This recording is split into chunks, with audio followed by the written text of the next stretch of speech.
Okay, I need to get this out of the way first. Ponyo and Princess Mononoke are very similar, even in the way both of the movies open. First an extreme wide shot, then a close-up on nature, the main themes for each films. Both opening shots do not show us the main character of the story yet.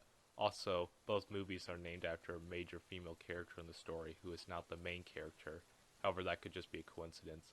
San and Ponyo have both been raised by a single parent who hates humans. They also both have siblings that play a supporting role. The difference does come to the actual characters themselves. Sasuke isn't dealing with a violent spell making him murderous, and both Ponyo and San do find one human they like. However, Ponyo is much more kind and doesn't hate all humans, while San still chooses not to forgive the human race. Back to the messages and how they are conveyed. Both films are dealing with an offset to the world's balance. Humans are creating pollution and it is harming the life of the world, and the idea of finding balance between nature and humanity. The solution is never kill all humans, but balance. Things don't just have to be one or the other. Throughout Ponyo, Fujimoto talks about the next great burst of light not seen since the Cambrian explosion. Ponyo sets off these events too early, causing the offset of Earth. The moon pulls in closer and the ocean rises. The solution is love, however. Ponyo becomes a human and the balance is achieved again. It didn't take the extinction of the human race or wiping out the world's seas to fix things. I have a feeling Miyazaki really wanted to convey these messages to a wide array of audiences. Princess Mononoke's appeal, of course, being to older teenagers, and Ponyo being directed at very young children. So speaking of which, Ponyo is very definitely a kids movie, possibly the most kid-oriented movie Miyazaki has ever directed, all for its color palette of bright and happy blues, being set in modern times, and keeping a very light tone and having possibly the goofiest antagonist of all these films. Fujimoto is not made to be particularly threatening, but that is not his purpose. He is there to stop his daughter from trying to become a human.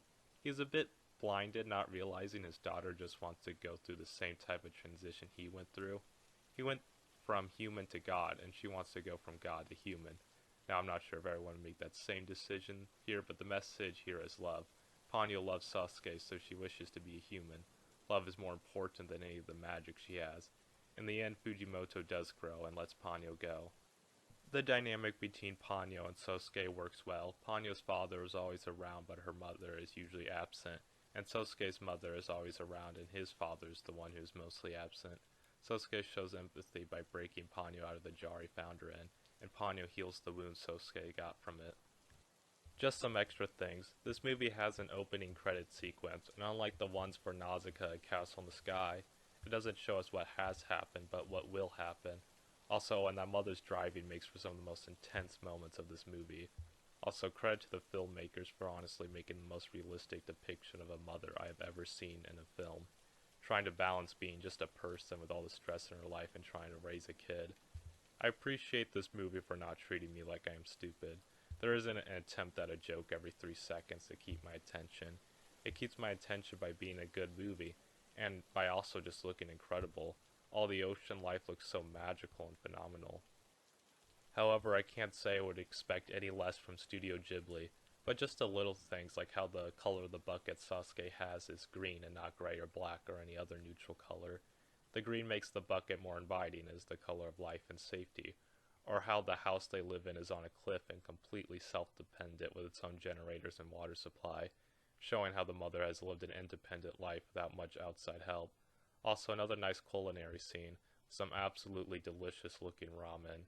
You will find dining scenes like this in many of Miyazaki's movies. They are a moment to slow down and have the characters bond. My favorite eating scene, of course, being from Howl's Moving Castle. Nothing comes close to that fire eating eggshells.